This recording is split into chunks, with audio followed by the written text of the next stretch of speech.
वृष लगन सूर्य देव चतुर्थ स्थान में। जय माता की मित्रों, हम लोग वृष लगन में सूर्य देव की चर्चा कर रहे हैं और जैसा कि पाठ का नियम है, वृष लगन होने से चतुर्थ स्थान में सिंह राशि होगी और सिंह राशि के अंतर्गत मघा नक्षत्र के चारों चरण आएंगे जिसका स्वामित्व केतु देव को प्राप्त है। उसके बाद में पूर्वा फाल्गुनी के चारों चरण आएंगे, उसका स्वामित्व शुक्र देव को प्राप्त है। फिर उत्तरा फाल्गुनी का एक चरण आएगा लास्ट का, जिसका स्वामित्व खुद सूर्य देव को प्राप्त है। बात करें नवमांश की, तो सिंह राशि में कोई भी ग्रह अगर 3.20 डिग्री तक है तो मेष का नवमांश रहेगा। उसके बाद में 6.40 डिग्री तक है तो वृष का नवमांश रहेगा। 10 डिग्री तक है तो मिथुन का नवमांश रहेगा और 13.20 डिग्री तक है तो कर्क का नवमांश रहेगा। और 13.20 डिग्री से लेकर 16.40 डिग्री तक है तो सिंह का नवमांश रहेगा। तो सिंह राशि में सिंह का नवमांश रहने से कोई भी ग्रह हो, चाहे सूर्य देव हो चाहे कोई और हो, वो वर्गोत्तमी हो जाता है। और वर्गोत्तमी ग्रह हमेशा आपको शुभ फल ही देते हैं अपने बलानुसार। उसके बाद में 20 डिग्री तक कन्या का नवमांश रहेगा। फिर 23.20 डिग्री तक तुला का नवमांश रहेगा। 26.40 डिग्री तक वृश्चिक का नवमांश रहेगा। 30 डिग्री तक धनु का नवमांश रहेगा। नवमांश के विषय में समझना और इन बातों को किस तरह से आप देखते हैं कुंडली में, ये सब बताना इसलिए ज़रूरी था कि एक ही पाठ में आपको पुस्तकों के अनुसार भी और जो अलग अलग विद्वानों ने जो बताया है, चाहे पुस्तकों में हो चाहे सोशल मीडिया में हो, उसके अनुसार भी आपको सही चीज़ मिले और आप उसको अपने दिमाग में कुछ इस तरह से सेट हो जाए कि फिर आपको न तो पुस्तक देखने की ज़रूरत पड़े न कुछ और देखने की ज़रूरत पड़े। तो इसको आप नोटिंग भी कर सकते हैं या स्क्रीनशॉट भी अपने पास लेके रख सकते हैं। नवमांश में देव, नर और राक्षस, इनके विषय में एक अलग पाठ हमारा दिया हुआ है, तो आप उसका जाके डिटेल में श्रवण कर सकते हैं। हालांकि नवमांश जब देखना हो तो एक कुंडली का आप ये समझिए कि आपका मेन चीज़ है। एकदम डीप स्टडी में जब जाना हो तो नवमांश देखने की ज़रूरत पड़ती है। लेकिन हम लोग लग्न में अगर आजकल सोशल मीडिया और कंप्यूटर डिजिटल का ज़माना है और हर चीज़ आपको अवेलेबल है। डेट ऑफ बर्थ मारने के साथ साथ ग्रह के अंश वगैरह सब कुछ आते हैं। तो ग्रह के अंश देखने के साथ ही जब आपको पता चल जाए कि ये कौन से नवमांश में होगा, तो आप उस प्रिडिक्शन के बहुत नज़दीक पहुंच सकते हैं। ज्योतिष केवल एक चीज़ पे निर्धारित नहीं होता। ज्योतिष में हजारों सूत्र है, हजारों क्या लाखों सूत्र है। उसके बाद में अभ्यास के द्वारा बहुत से सूत्र हर आदमी को अपने विवेक और बुद्धि के द्वारा प्राप्त होते हैं। उसको आप किस तरह से लगाते हैं। और सबसे बड़ी बात, ज्योतिष में देश काल परिस्थिति सबसे ज़्यादा डिपेंड करती है कि कहाँ पे इंसान रह रहा है, उसकी परिस्थिति कैसी है और कौन से समय में हम लोग उसका ज्योतिष का प्रिडिक्शन कर रहे हैं। जब तक आप सामने वाले को समझेंगे नहीं, जो आपके पास प्रिडिक्शन लेने आया है, जब तक उसके बारे में पूरी डिटेल आपके पास होगी नहीं, तब तक पूरी तरह प्रिडिक्शन करना बहुत मुश्किल होता है। हम लोग भावाश्रय फल, नवमांश के अनुसार फल और अभ्यास के द्वारा जो हमको प्राप्त हुआ है, हमारी कोशिश ये है, या चाहे आप इच्छा समझ लो, कि जो भी ज्योतिष का अध्ययन करना चाहते हैं उनको कुछ इस तरह की बातें पता चले जो शायद पुस्तकों में भी आपको प्राप्त नहीं हो। हाँ, अगर अच्छे गुरु के सानिध्य में है, अच्छे विद्वानों के पास आप उठते बैठते हैं, तब बहुत सी बातों का पता चलता है। ऐसे ऐसे विद्वान आज भी हम लोगों के भारतवर्ष में प्रेजेंट है जो न तो सोशल मीडिया में है, न ज़्यादा फेमस है, लेकिन फिर भी उनको ज्योतिष का ज्ञान, चाहे आप ये समझ लो कि अंतर्दृष्टि उनकी, कि आपकी कुंडली देखने के साथ साथ और आपका चेहरा देखने के साथ साथ वो बहुत कुछ बता देते। ऐसा हमारे साथ बहुत बार हुआ है और बहुत से विद्वानों के साथ या उनके पास बैठने से बहुत सी बातों का भी पता चला है। हाँ, लेकिन वो जल्दी से कोई चीज़ बताते नहीं है। ये बात हमने देखी है। जब तक आदमी को परख नहीं लेते, जब तक आदमी को समझ नहीं लेते पूरी तरह, तब तक उसको कोई चीज़ बताना, और शायद ज्योतिष का नियम भी यही है, वो ज्योतिष बताने के बावजूद भी आपको समझ में नहीं आएगी, क्योंकि इसमें हजारों लाखों सूत्र हैं और अभ्यास का अपना एक दुनिया है। उसमें तरह तरह की कुंडलियों में अभ्यास करने से आदमी उसमें प्रिडिक्शन करने में समर्थ होते जाता है।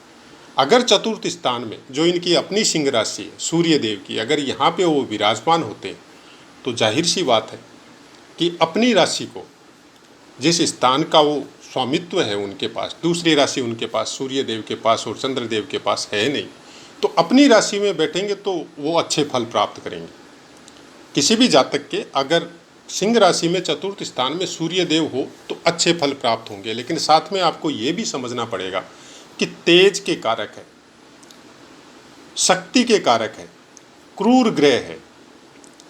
तो आपको वो समझना पड़ेगा कि अगर हम लोग कारक स्थानों की बात करें तो चतुर्थ स्थान के कारक चंद्रदेव होते, और अगर कालपुरुष की कुंडली के अनुसार बात करें तो भी चतुर्थ स्थान में कर्क राशि आती है।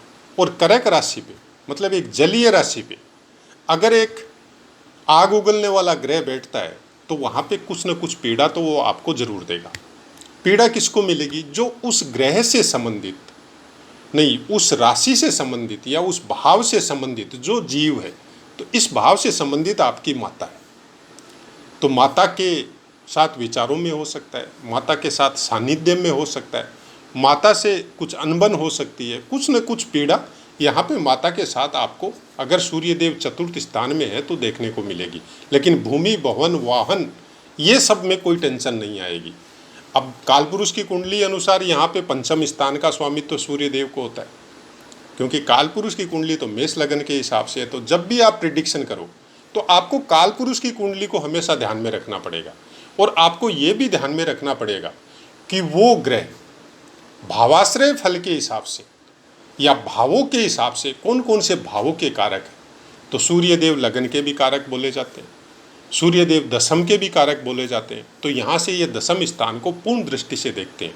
हालांकि वहाँ पे अच्छा करेंगे, लेकिन कुंभ राशि जो इनके शत्रु की राशि है, शनिदेव की राशि है, तो वहाँ पे कुछ न कुछ पीड़ा देंगे। अब अगर शनिदेव बलवान हो, शनिदेव आपकी कुंडली में अच्छी पोजीशन में हो, शनिदेव अपनी राशि को भी देख रहे हो, तो फिर यहाँ पे सरकारी नौकरी या फिर नेता या मंत्री पद ये भी बहुत अच्छी मात्रा में आपको प्राप्त हो सकते हैं। आपकी फेमसिटी हो, आपकी स्टार कास्ट हो, या आपके मतलब एरो को कुछ इस तरह से डेवलप हो कि सामने वाला देखते ही आपसे मतलब नज़रें झुकाए या आपको सम्मान दे, आपको प्रणाम करे, कुछ इस तरह का डेवलपमेंट आपके साथ हो सकता है। लेकिन नॉर्मल है, बाकी ग्रहों की कोई की अगर दृष्टि नहीं है तो आप अपने कर्म क्षेत्र को प्राय कर बदलते रहेंगे।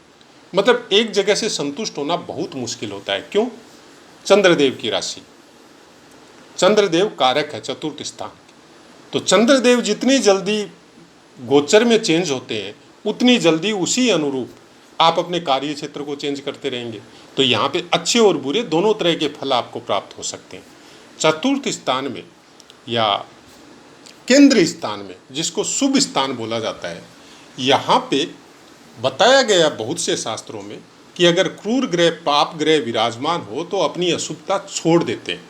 बात सही है, अपनी अशुभता छोड़ देते हैं, यहाँ पे अच्छे फल प्राप्त होते हैं उनसे।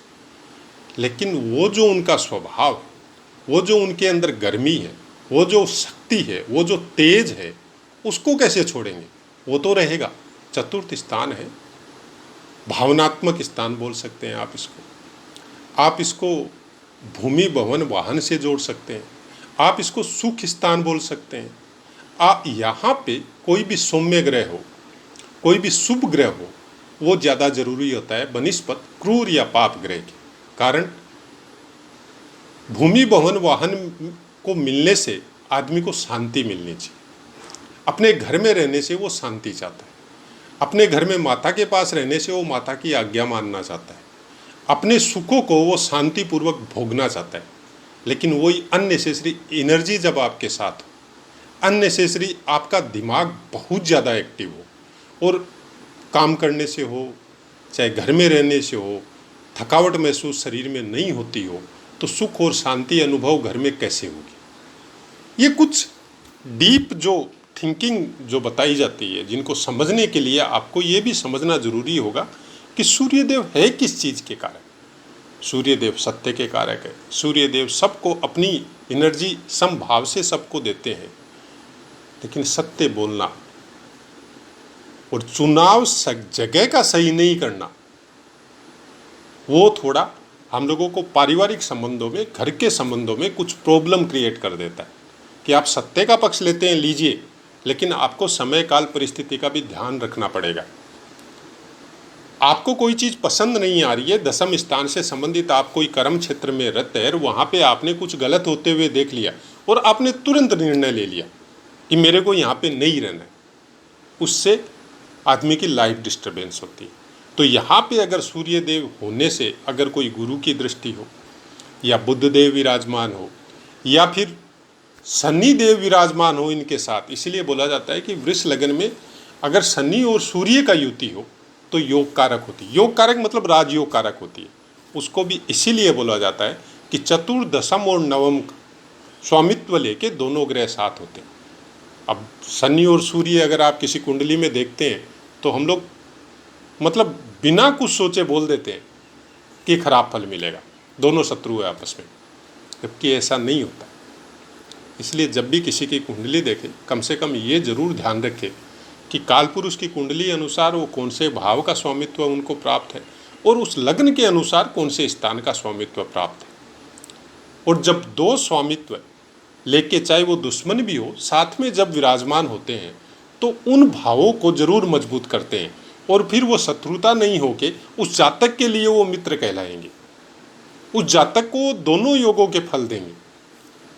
आपका अगर खराब है तो खराब भी फल मिलेगा और अच्छा है तो अच्छा फल भी मिलेगा। ये कभी मत सोचिए कि इस जगह में खराब है और इस जगह में अच्छे हैं तो दोनों न्यूट्रलाइज हो जाएंगे, नहीं, कभी नहीं होंगे। ग्रह का फल ऐसे कभी नहीं मिलता है। ग्रह का फल आपको जो तकलीफ है वो भी भोगनी है और जो उसका सुख है वो भी आपको प्राप्त करना है। बात करें अंश बलों की तो विषम राशि है, प्रथम 6 अंश तक बाल्यावस्था में रहेंगे, उसके बाद में 12 अंश तक कुमारावस्था में रहेंगे, फिर आपको 18 अंश तक युवावस्था में रहेंगे, 24 अंश तक वृद्धावस्था में रहेंगे और 30 अंश तक मृतावस्था में रहेंगे। अंश बल के विषय में बहुत बार हमने बोला है, ये बातें पुस्तकों के द्वारा या ज्योतिषीय चैनल के द्वारा हम लोगों को अक्सरस वैसी की वैसी सुनने को मिलती है जो पुरानी पुस्तकों में लिखा हुआ आता है। लेकिन इसको लगाना कैसे है, इसको समझना कैसे है। अब अगर हम लोग बात करें कि आपके प्रथम 6 अंश तक बाल्यावस्था में रहेंगे तो क्या सूर्य प्रथम 6 अंश तक आपको फल नहीं देंगे? बहुत अच्छा फल देंगे। इसको आप इस तरह से भी हम लोग अपनी भाषा में समझ सकते हैं कि आपकी इस राशि में उगते हुए सूर्य का फल होगा, मतलब आपका दिमाग भी कूल रहेगा, आप सबके प्रति दया की भावना भी रखेंगे, सबको अच्छा फल भी देंगे। और सबसे बड़ी बात, सिंह राशि में अगर प्रथम 6 अंश तक है तो पहले के 3.20 डिग्री तक तो वो मेष के नवमांश में ही रहेंगे और वो देव नवमांश आ जाता है। तो यहाँ पे देवत्व का गुण, सत्व गुण आपके अंदर भरपूर मात्रा में होगा। उसके बाद में 6.40 डिग्री तक वो वृष के नवमांश में आ जाएंगे, वो नर नवमांश है। नर नवमांश मतलब रजस गुण, मतलब आप भोगों को भोगने में, अपने परिवार को पालने में, सांसारिक कर्म जितने हैं उनको सुचारू रूप से करने में, आपकी वो जो लाइफ है या आपका जो समय है उनमें आप ज़्यादा रत रहेंगे, उनको आप ज़्यादा अच्छे तरीके से समझेंगे। सूर्य देव चतुर्थ स्थान में होने से सब कुछ देते हैं, लेकिन सबसे बड़ी बात यही है कि यहाँ पे आपको कोई गलत हो रहा है, कुछ गलत कर रहा है तो उसको अपने बुद्धि और विवेक के अनुसार समझना पड़ेगा। और जहाँ तक कुंडली की प्रिडिक्शन की बात है, अगर इस चैनल में आप सीखने वाले भी बहुत जुड़े हैं, उन सब से मेरी हाथ जोड़ के विनती इतनी है कि किसी भी चीज़ का कभी भी अगर आप खराब फल देखो, प्राय अगर सब पाठ में बोलते हैं, क्योंकि जिस चीज़ को आप देख रहे हैं वहाँ पे आपको खराब नज़र आ रहा है। हो सकता है आपसे कोई ज़्यादा विद्वान हो, उसको वो खराब नज़र नहीं आ रहा हो।